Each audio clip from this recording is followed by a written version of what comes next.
Hey, and welcome everybody to the Poker Math course, The Basics. Today we have our second lesson of the course. In case you have missed the introduction and the first lesson, now would be a good time to catch up on that.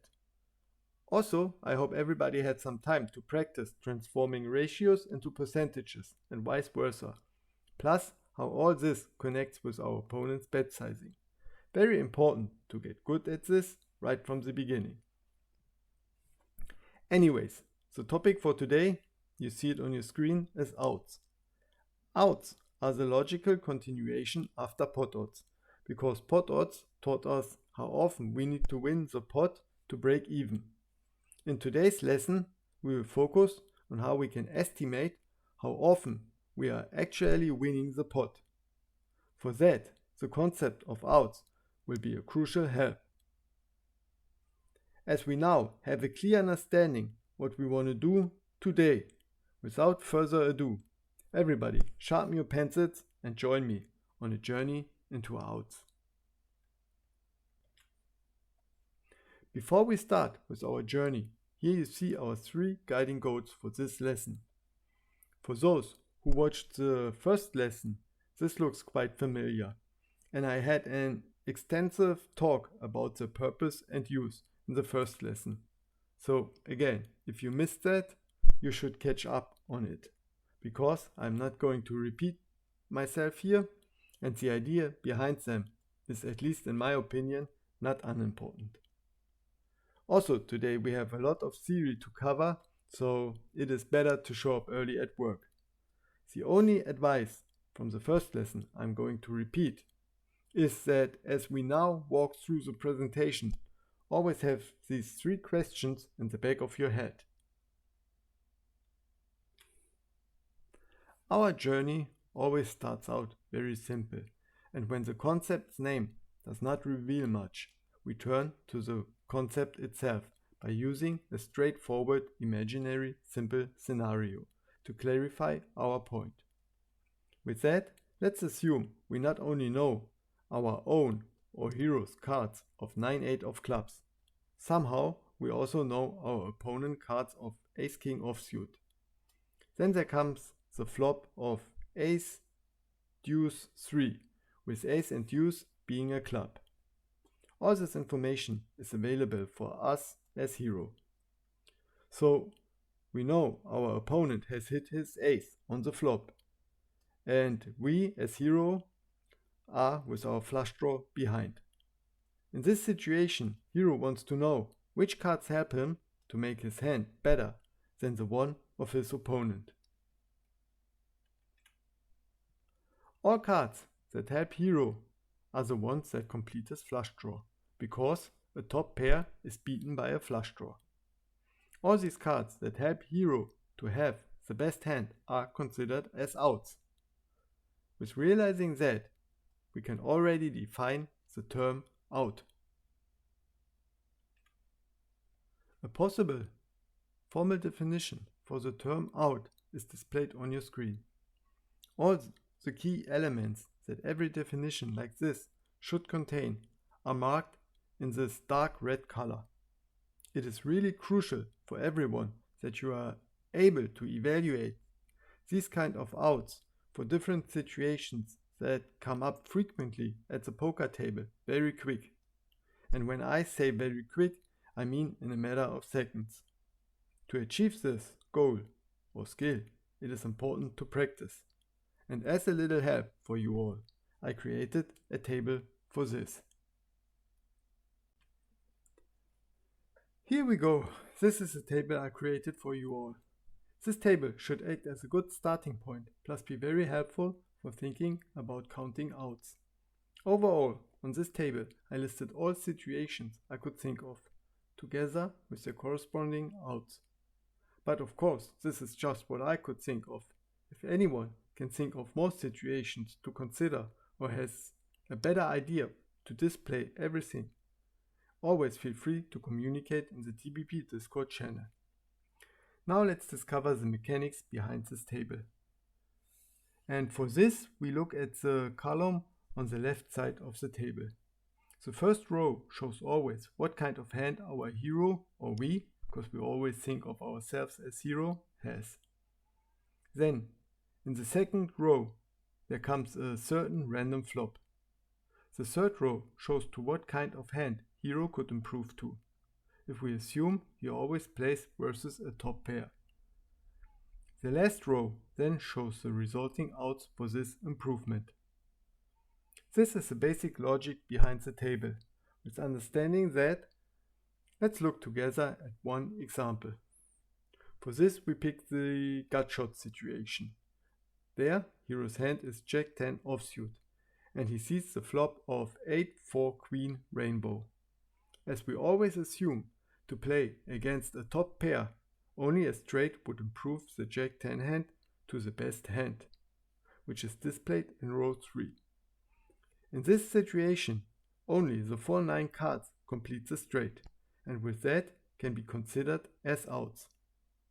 With realizing that, your brain should connect the facts that in a gutshot situation, a player has 4 outs.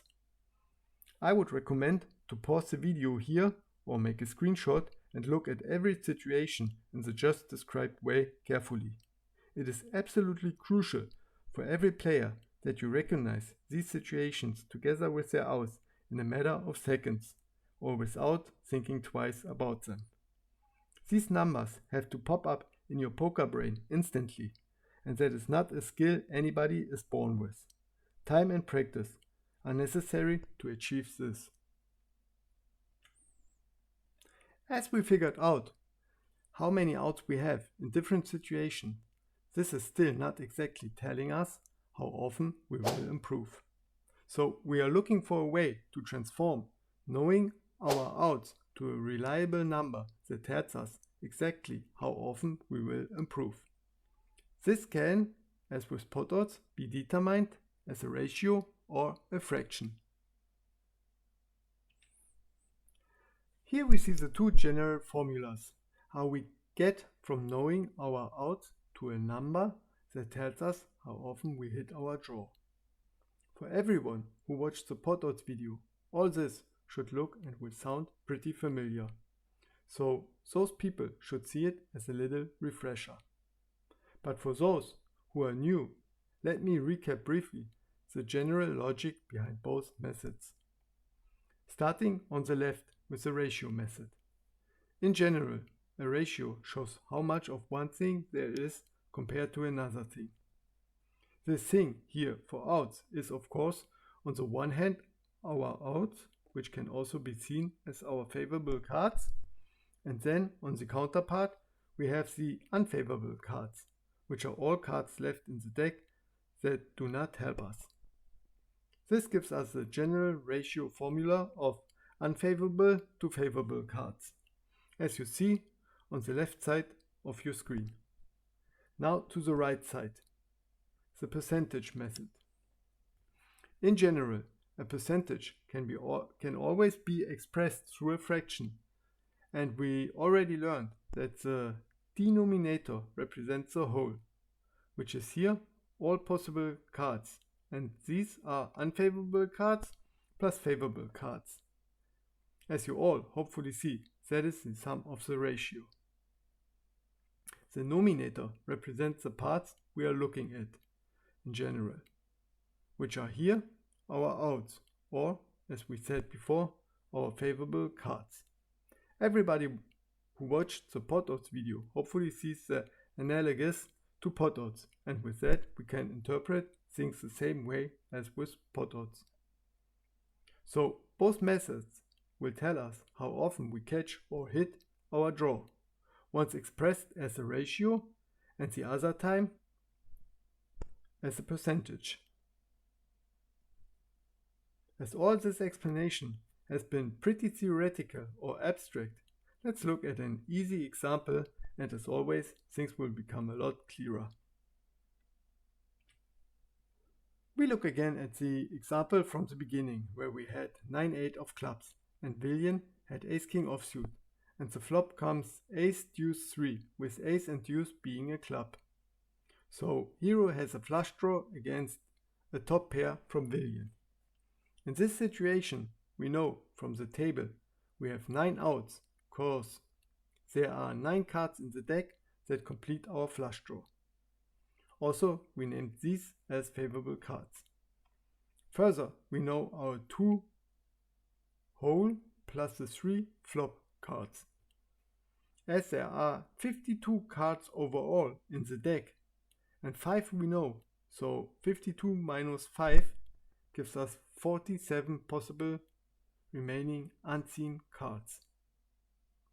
With all that information given, we can now determine how often we will hit our out by putting this information into our formulas derived before. Again, we start out with both possible methods, and as always, we begin on the left side with the ratio method.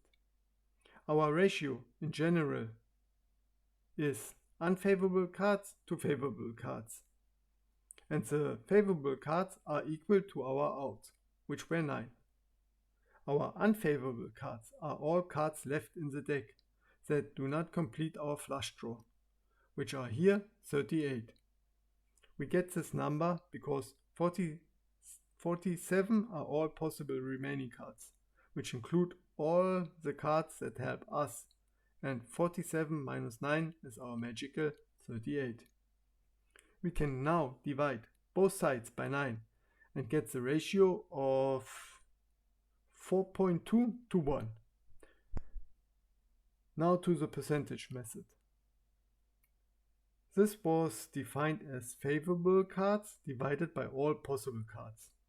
As we already know the numbers for this, it was 9 for favorable cards and 47 for all possible cards.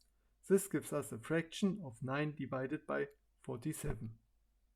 We divide both numbers by 9 and get 1 divided by 5.2. 1 divided by 5.2. We can calculate this in our head or with a calculator, whatever you prefer. But in any case, we should get 0.192. So both methods are telling us, if we round a little bit, that we will hit our flush in 19% of the time. But there exists one big problem here, at least theory-wise. And while I'm turning the slide, you all can think of what that could be.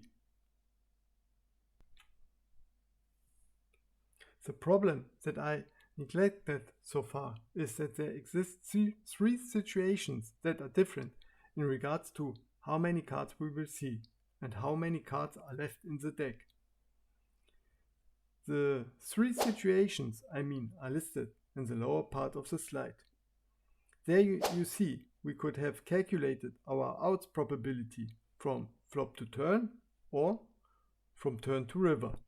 In both cases, there is 1 card to come, but the possible remaining cards are different.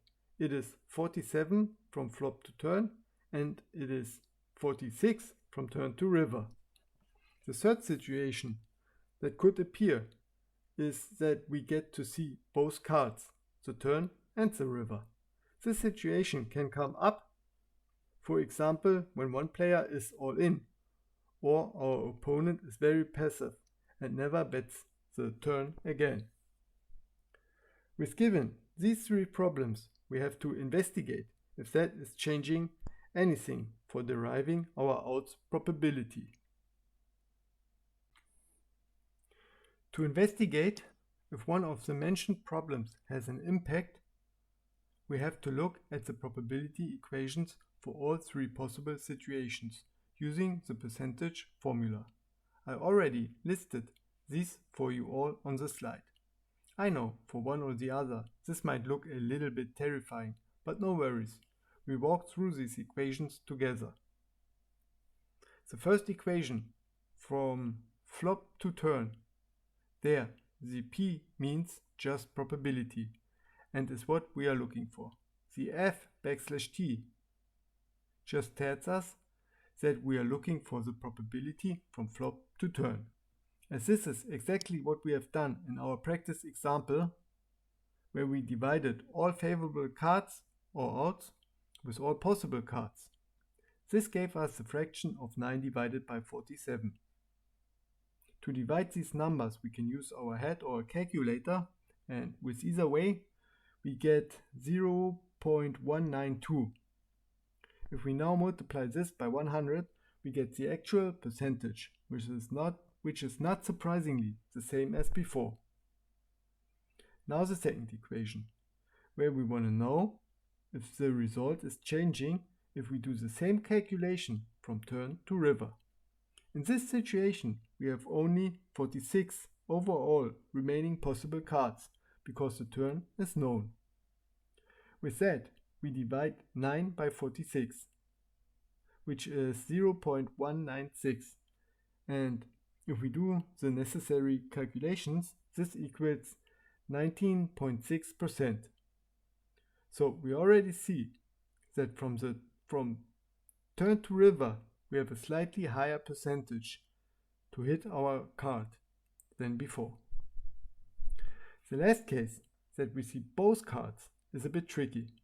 So everybody tighten your thinking caps. As always, the probability from flop to river is written in short as P in brackets F \r. P is the probability, F stands for flop, and R for river. Same procedure as before. The tricky part is that the equation has two parts, or a bit more formal, two terms, that we have to add up. This makes intuitive totally sense, because at the same time we have two opportunities to catch our out. The first part, P in brackets T, means the probability that we hit the out on the turn. This case is no different to what we have already done before in the first equation. The second part consists of the fact that we did not catch our out on the turn, here denoted as P in brackets no T. This gets multiplied with the probability that we catch our card on the river, denoted as P in brackets R. This needs to be done because we deal here with a mathematical problem of a combined probability of depending events, because at first we need the event of not hitting and then the event of catching our card. As we already derived in the equations before all needed probabilities, we can put the numbers in the equation. We know that P in brackets T is 0.192, and the probability that we did not catch our out on the turn, denoted as P in brackets no T, is a counter probability of the event that we hit our out. If we say, a little bit rounded, that we catch in 19% of the time our card, that means in 81% we do not, and that is our counter probability, P in brackets no T. The last part, P in brackets R, is the probability for turn to river, which we derived in the equation 2, and was 0.196. If we do all the necessary calculations, we come up with a final result of 35%. This means we have a probability of 35% to hit our card on either the turn or river. So in the last situation, our probability for hitting an out is almost double the probability for the two other situations. With all this knowledge gained about outs up to this point, we can expand our definition for outs. This is our final definition of outs, which is divided into two parts. The first part, here highlighted in big, is the result of what I explained on the last couple of slides.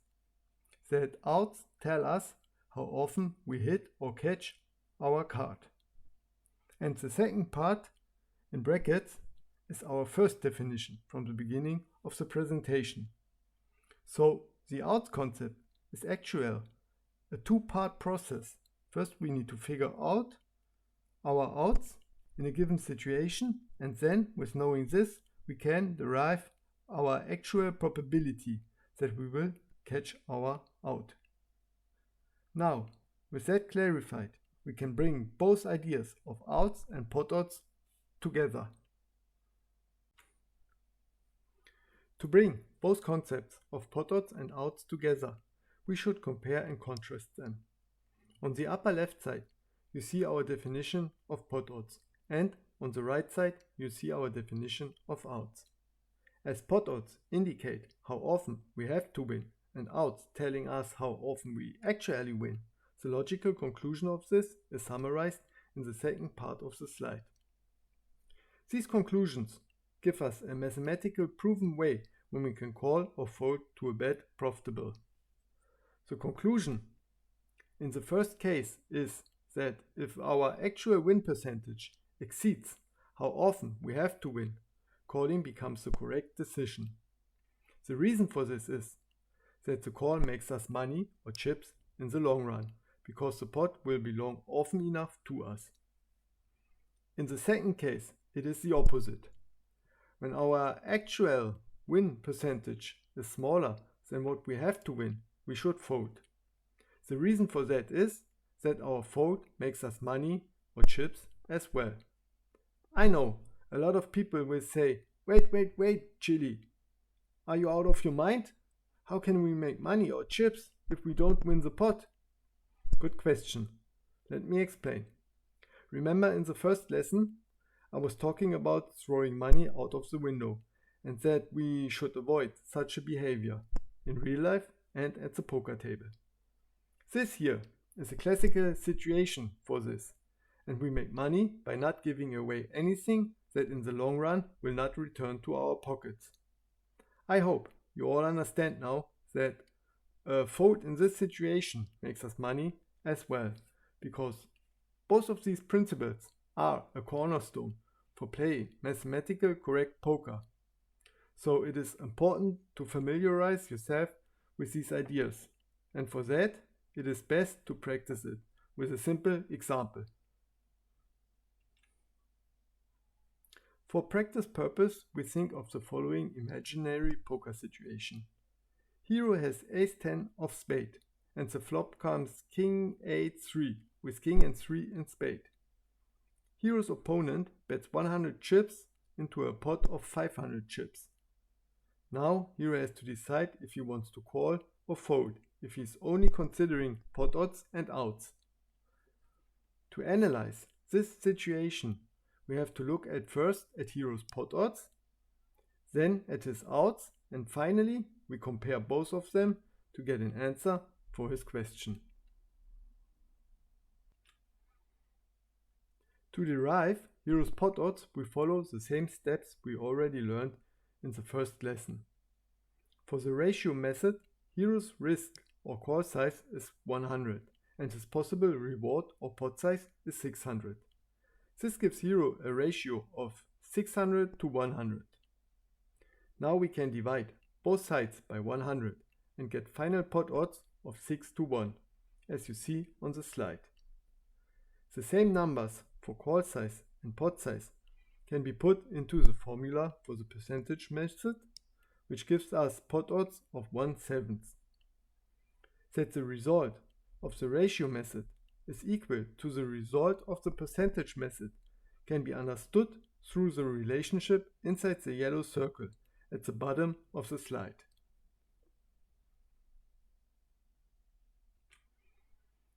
Next, we want to figure out Hero's outs, and for that we assume villain has the top pair of kings. That assumption gives Hero 9 outs for his flush draw, plus 3 outs for every ace, giving him a total of 12 outs. Using the ratio method just for the next card gives Hero then 12 favorable cards, or equally outs, and 35 unfavorable cards. Again, the 35 unfavorable cards are the result of that there are 47 total cards left in the deck, and these include Hero's 12 outs. If we now calculate 47 minus 12, this is 35. Of course, we can calculate everything with the percentage method as well, by putting the just mentioned numbers in the fraction formula you see in the bottom of the slide. This results in 12 divided by 47, which is 0.255. As we now determined heroes outs and pot odds, let's compare them.